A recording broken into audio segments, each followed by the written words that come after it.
Good morning, this is Nigel Farage, bringing you the latest edition of Phone Farage here on LBC. For the next 30 minutes, I'll be here taking your calls. This is your chance to put any question you like to me, and I'll do my best to answer. So the number, for those of you that want to get in touch, call 0345 6060973. And don't forget, you can also watch Phone Farage on the website, lbc.co.uk. And our first caller this morning is Judy in Belsize Park. Good morning. Oh, good morning, Mr. Farage. We've been promised a referendum in 2017, although I don't see why it can't be sooner, but there we are. If we vote to leave, how long would it actually take before we're out of the EU, and what's the procedure to unravel it all? Okay.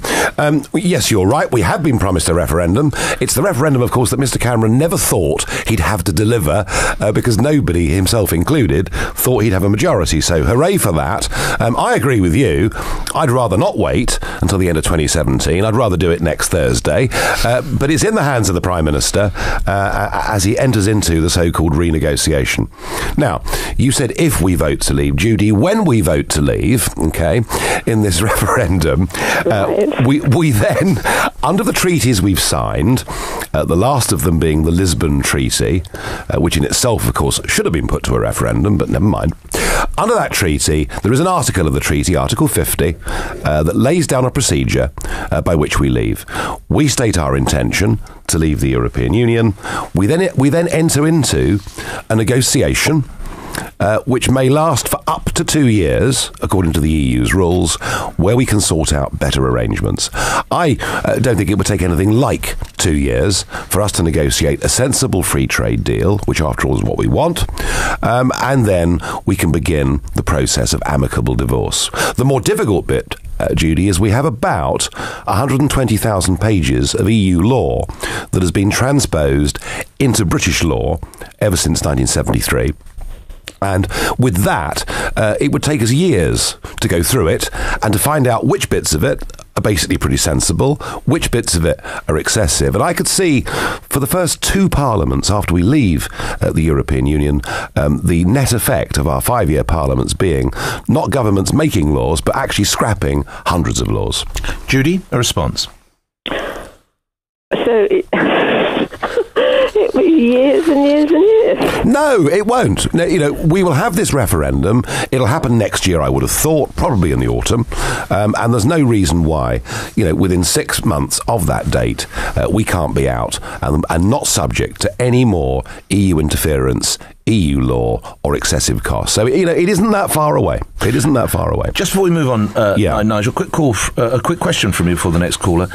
When do you think he will actually call this referendum? Well, I thought he'd go for it early. I thought he'd say, rather than this his premiership, and to take advantage of the fact that he's got the status quo on his side, I thought he'd have rushed it through next spring.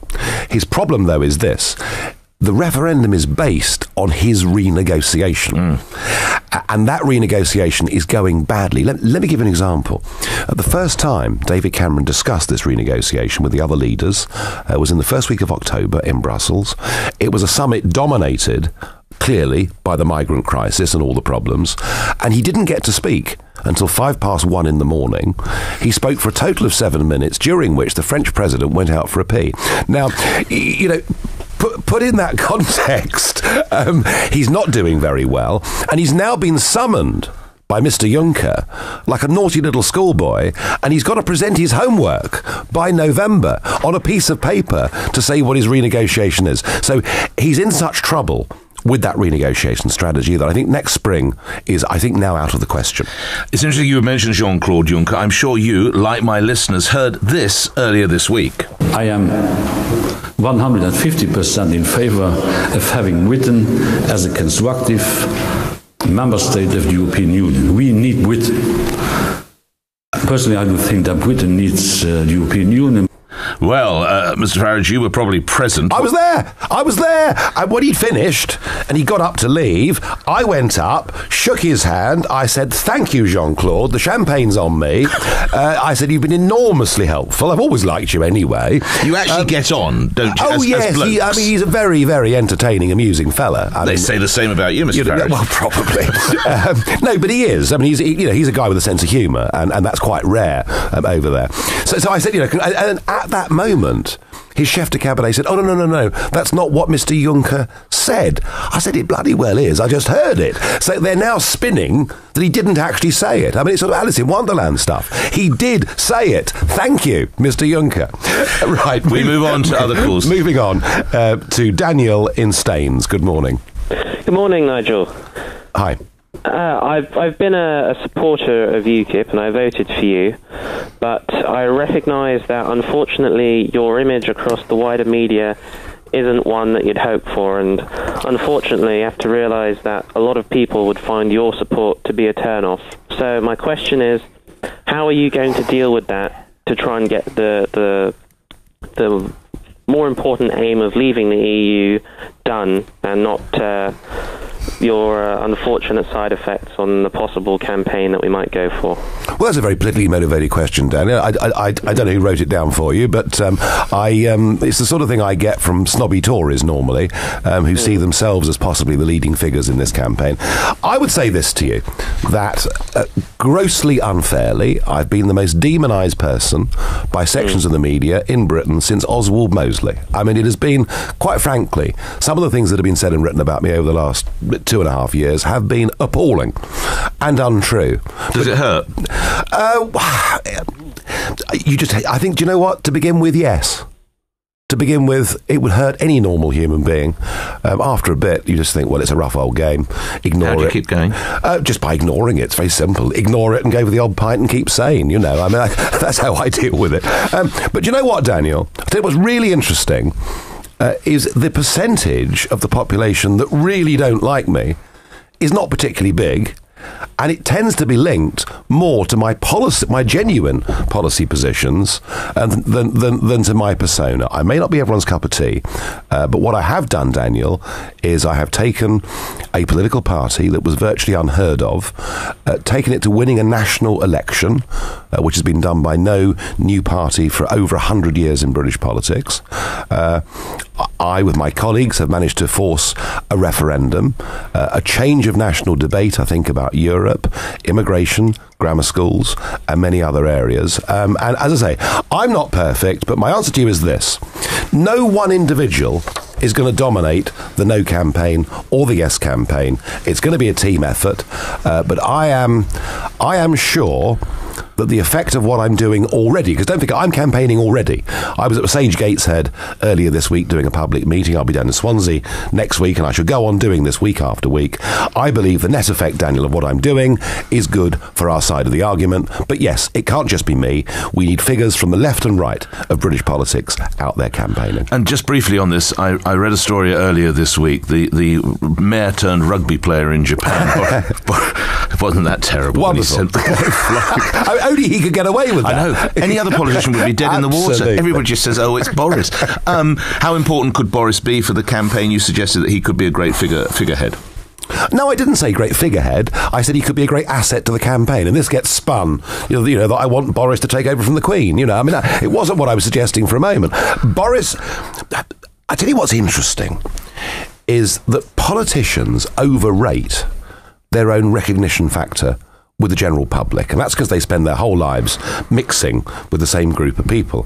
It's very interesting. If you take the front bench of the Conservative Party outside the great offices of state and take the front row, of Corbyn's collection of people, and not a front bench, then it's just a collection. Well, I thought I was being quite polite, really. Some would say ragbag. I didn't want to do that. And if you show those photographs to members of the public, virtually no one knows even who they are. And it's true. And Boris is one of these extraordinary figures. And I remember, when my daughter, she's 10 now, but when she was 4 or 5, when Boris came on the telly, she'd point and say Boris. But he's one of these people. He's got that recognition factor.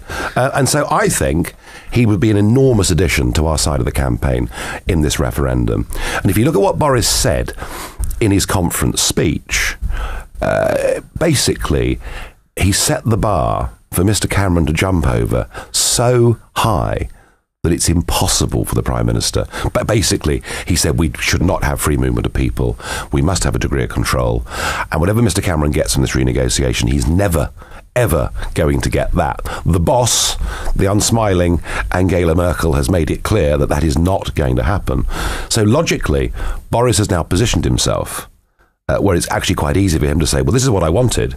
It hasn't happened, and therefore I think it's the right thing to leave. And he brings a vote with him, doesn't he? And he brings a vote with him. And and here's a Conservative who managed to win in London. And London, which is now, the strongest Labour Party area in the whole of England, and yet Boris managed to win in London. So he'd be a great asset to our side. I hope it happens. I really, really do. And in some ways, that answers the question we had from Daniel in Staines. So, well, Nigel, if it's just you, yes, might you put some people off? The point is, it can't just be me.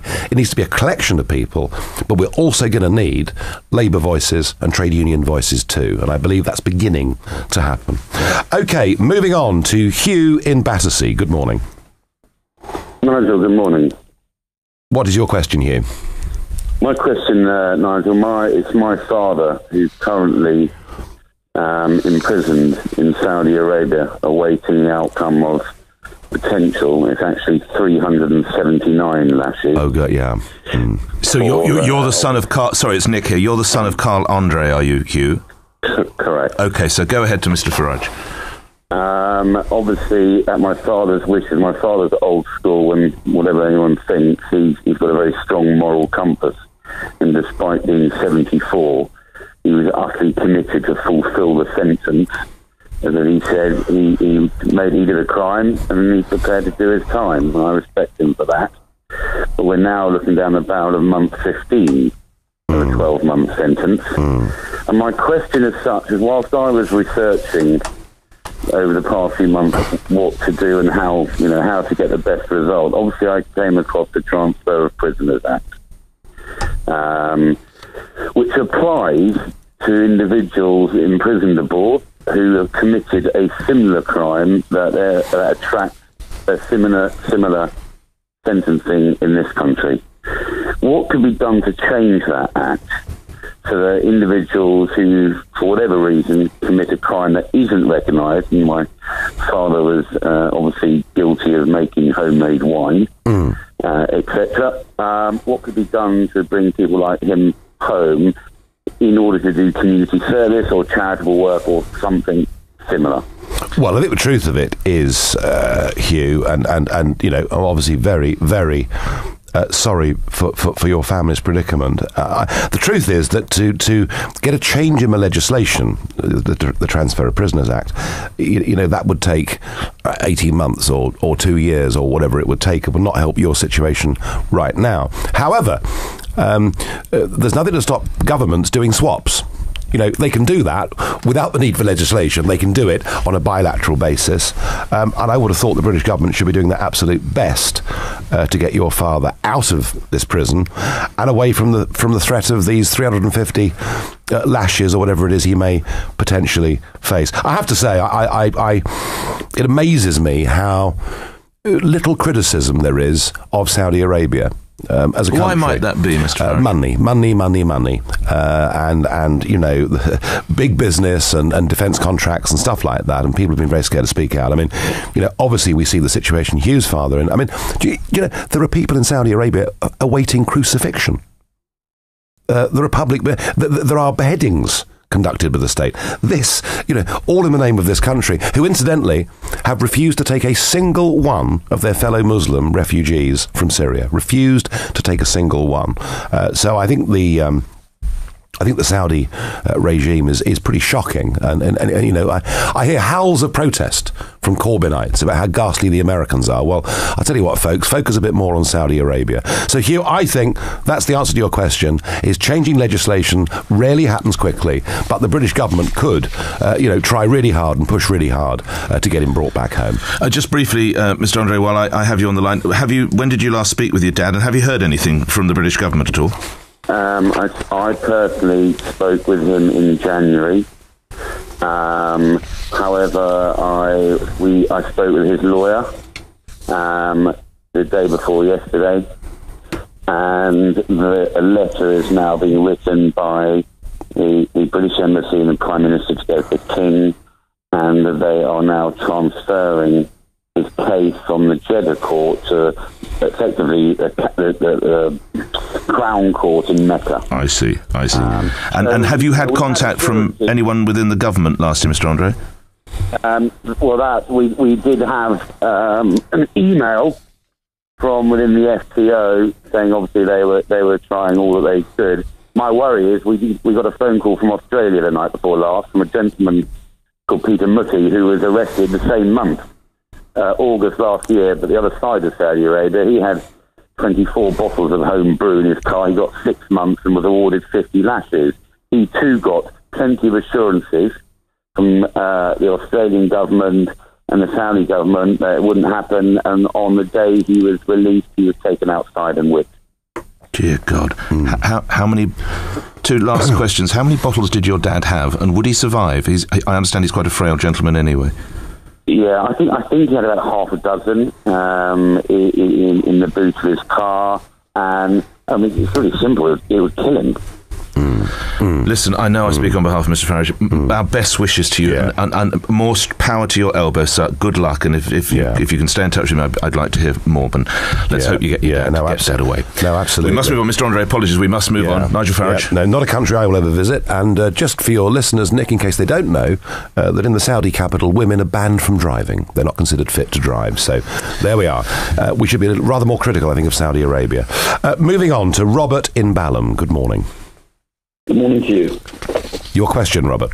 I was wondering that why Tom Watson doesn't have to apologise for the comments that he made to Lord Britain. Well, I mean, there is a thing called parliamentary privilege, which does give our MPs the opportunity to speak in the House of Commons, to say what they think on an issue without the threat of legal action, etc. It is a very important privilege in Parliament, and not one for a moment that I would wish to see changed or rescinded. However, I think in this case, Tom Watson, having used parliamentary privilege in many ways to make a lot of fairly lurid allegations against senior Tories from the 1980s period, should perhaps this week have shown a degree of humility and contrition for what he'd done, but chose not to. And I think in doing so, I would put it to you, Robert, that actually he's damned himself. I think he's now looked upon as sort of the witch finder general. And if you thought Jeremy Corbyn was dangerous, well, just have a look at the deputy. Boris Johnson told me it was a hysterical outburst by Mr. Watson. Is that a fair characterisation? I think it probably was, yes. And as I say, I think he's damned himself from his own mouth. And the thing that really shocks me, I have to say, Robert, is not Tom Watson. I think what really shocks me is that months before Leon Britton, who politically I was completely opposed to, but that's got nothing to do with this, has it? I mean, months before Lord Britton died, the Metropolitan Police had decided there was no case to answer, and yet didn't tell him. And that, I think, is even more unforgivable than any hornet's nest that Tom Watson... What should Sir Bernard Hogan be doing about that, Mr. Farage? Going into retirement, I should have thought. I'm being serious. I mean, if you're a public figure like that, he was dying of cancer anyway, just the whole effect of that hanging over them, when before he died he could have been told, look, we've called you in, we've interviewed you, it's pretty clear that the chap that's making these allegations is a complete fantasist. We're very sorry for what's happened, and we're going to make a public statement fully exonerating you. Think of what tremendous relief that would have given to Britain himself, but perhaps more important even than that, to his wife and broader family. So the Met have failed horribly. So Hogan Howe really needs to apologise, or go, or both. Well, he's got to do something. Absolutely. No, absolutely. Let's go to some emails that are coming in. This is from Jeff. Please ask Nigel Farage, how much is the VW corruption scandal a metaphor for German dominance of the European project? Wow. I think I know which side he's coming from. Well, this club was set up so that the French and Germans could sit round the table, break bread, share wine and trade with each other as a means to stop them bashing hell out of each other, which they've been repeatedly doing for the previous 70 years, and as such was a very good idea. It was a partnership of equals up until about 3 years ago, and France has now just diminished hugely in terms of their influence in the European Union and indeed in the world. And I said last week that Hollande was a pipsqueak relative to Merkel. So yes, the Germans dominate everything. The VW scandal is a part of that, but actually there's a bigger question here. The VW scandal, what it's really about is our total obsession with carbon dioxide. We are obsessed with carbon dioxide and the emission of carbon dioxide, and it seems to me we focused on that and not on other things that are far more serious pollutants. Lucy, you're the next call after another email. Rachel in Bexley. David Cameron has said we're finally going to hear the terms for what will be his EU reform. What does Nigel Farage think they should be? Well, what they should be is what Dave ought to do, strolling over there without his tie on, looking all terribly laid back and casual, and say, sorry, chaps, we want a completely different relationship. We do insist that Britain controls its own borders. We want to trade with you, cooperate with you. We will agree sensible, common, minimal standards, all sorts of, reciprocal deals for students and all those kind of things. But we really do think, actually, that the law of the land in Britain ought to be made by the British Parliament and backed up by our own Supreme Court. And if he did that and came back with that, well, we wouldn't be in the European Union anyway, would we? It would be a completely new arrangement, and that'd be great. But as it is... So those are the two red lines then, Mr Farage, law of the land and effectively border control. I would say they are the number... they are 1 and 2 in terms of what people would want and would then support the Prime Minister getting. And briefly, before Lucy, I promise you're next, but the people will say, well, hold on, Mr Farage, you're not talking about the jobs that will be lost. You're not talking about the people who make cars who will no longer have work in Britain. Well, the cars are very simple, aren't they? Lots of people invest money in Britain to build motor cars. We build more motor cars now in this country than we've ever done in our history. We sell loads of them to our own domestic market, and we sell a lot abroad. We sell more abroad outside the European Union than we sell inside the European Union. Right? And that figure's growing every single year. And the boss of Nissan and the boss of these big companies have already said they will go on making cars in Sunderland and elsewhere, regardless whether we're in the European Union or not. And this 40-year lie that unless you're in the European club, you can't do business with each other. I think global markets are beginning to sort of tear that down. And when Sir Hugh Ord, who's the former chief of ACPO, Association of Chief Police Officers, says Britain could become effectively a haven for criminals because they'll come rampaging across Europe when we need the EU cooperation with European police forces. Is Sir Hugh right? Yeah. No, he's wrong. Do you remember you and I discussed that Lithuanian convicted murderer who That's right, who came into Britain, we couldn't stop him coming, and murdered a 14-year-old girl in southwest London. Under EU rules, we were not permitted to stop that man from coming into the country. Free of EU rules, we can stop criminals coming into Britain. We can check people that come here on work permits. And as far as cooperation goes with other police forces to deal with cross-border crime, Sir Hugh, something called Interpol was set up in 1923. It is there for police forces to cooperate. We don't need Europol, and we certainly don't need the European arrest warrant. And I defended a guy called Andrew Symeou, who was a North London lad, originally a sort of Cypriot family who'd come and settled and were working in North London, and he was under a European arrest warrant without the presentation of a single piece of prima facie evidence or a charge, chucked in to a prison in Greece for over a year. and left to languish without facing charge. So people like Sir Hugh Orde ought to recognise that we are the country that actually invented and developed habeas corpus, the presumption of innocence before guilt, and our right to trial by 12 of our peers. And those things must be defended. Sorry, I got a bit worked up there. Not at all, sir. We move on. You've been waiting a long time, Lucy in Reigate. Hello. Hello, love. Mr. Ferrari, I just adore your programme. Bless you. Mr. Farage, I love you because what you see is what you get. Right, okay. Do you? That's very sweet of you. I think it's just want to say. She wants to say how great we are. Yeah, we could just say thanks, Lucy. But have you got a searching question for me, Lucy? Yeah. What do you think about this woman from Kids Company? I understand she had a handyman, ex-prisoner. Fine. He's tried to build his life up, but she moved him out of a council flat into a private apartment. Let's move just to broadly Camilla Batman go, because some of that, of course, is unproven. But certainly and stay on the line, Lucy, I will bring you back. But the whole Kids Company story, Nigel Farage. I have to say, I've been suspicious of that woman for a very, very long time. I could never work the whole thing out. No, I really mean that. In what way suspicious? Something didn't ring true to me. I'm sorry, it just didn't work for me. And I didn't say anything. I just thought, crikey, this is all a bit odd. There are lots and lots of people in what we could call fashionable charities. If the Prime Minister's wife thinks they're good, they're fashionable charities. And everybody throws money at them, and no one asks any questions. And even when questions were being asked about the legitimacy of Kids Company, the government chucked an extra £3 million in about 4 days before the whole thing went bankrupt. I have to say, Lucy, I thought that Bernard Jenkin yesterday did an absolutely brilliant job of cross-examining. He's like a barrister, wasn't he? It really was well done. And he said, were you giving them cash? Yes, no. How much money were you giving them? Quite a bit. And then Yentob says, Yentob from the BBC says, the whole thing's dreadful. A kid died because they weren't being given enough money to go and buy drugs. So, the whole thing stinks. The whole thing stinks. And I'm afraid, and this is true, that within the charity sector, there are quite a few charlatans. And you see a company like Kids Company where 73% of the money that was raised was paying inflated salaries of those that work for it.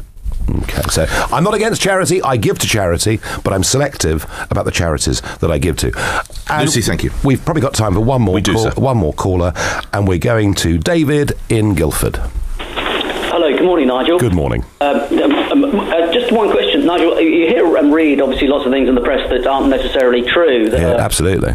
But can I just ask one question? I do have a vested interest in this. What's your views on the gun laws as regards making any changes to holding shotgun certificates and firearms certificates?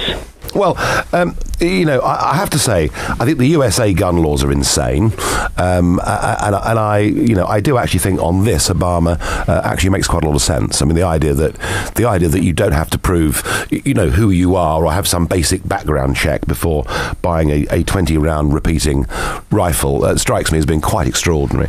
We, on the other hand, have probably knee-jerked the other way. What happened at Dunblane was absolutely appalling, and as a result of that, we have brought in the most repressive gun laws anywhere in the world. But of course, it's very difficult to have this debate, David, because if I say to you that I think, if I was to say to you that I thought that handguns were fine if they were held by gun clubs on those premises on, very, very strict circumstances, and that it would be more sensible for the British Olympic team to be able to practice in those circumstances rather than having to go to Calais, I'd be condemned after this programme as being pro-handguns. So I'll leave that suggestion with you, that it may be an argument one could make. I'm not going to make it myself. I just can't afford the aggro. Just before I let you go, in your home county of Kent, there will be an annex of a grammar school 10 miles up the road from Tunbridge to Sevenoaks, but it is possibly a return of grammar schools of sorts. Where do you stand on that? Well, it's taken 5 years for this to happen, and the government effectively put the blockers on this before. They've now allowed it to go through. Sevenoaks doesn't have a grammar school, although much of the rest of Kent does.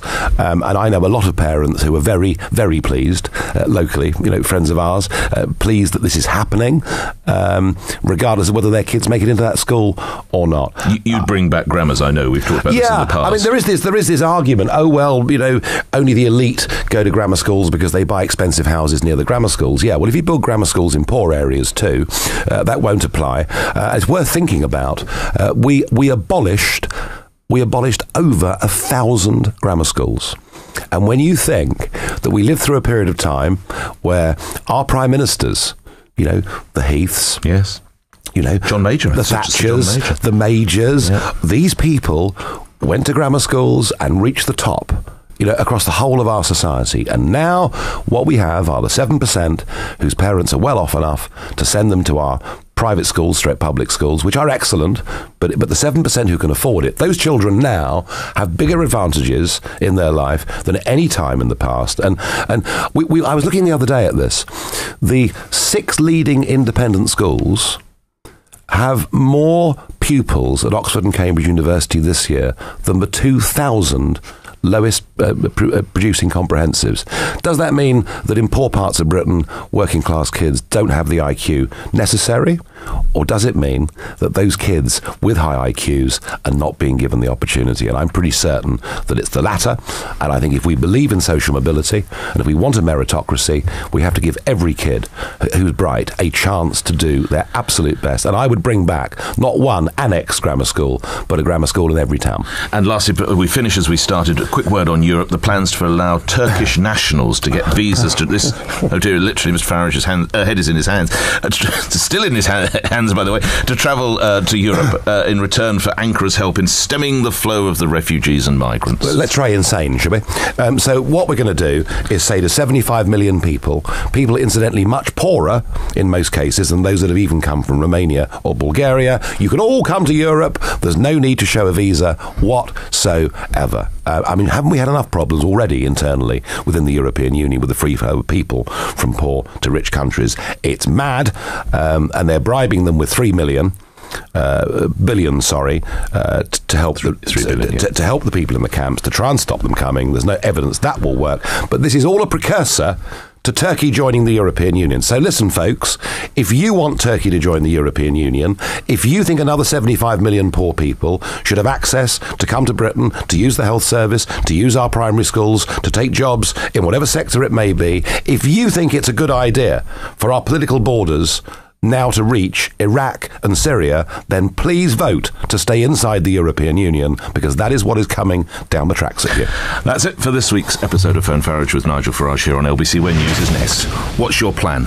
Well, I think housing is the biggest single crisis facing Londoners. I suspect next May's mayoral election will be a referendum on the housing crisis, and there's a clear choice, same as we've got now, business as usual, status quo, or bold and radical.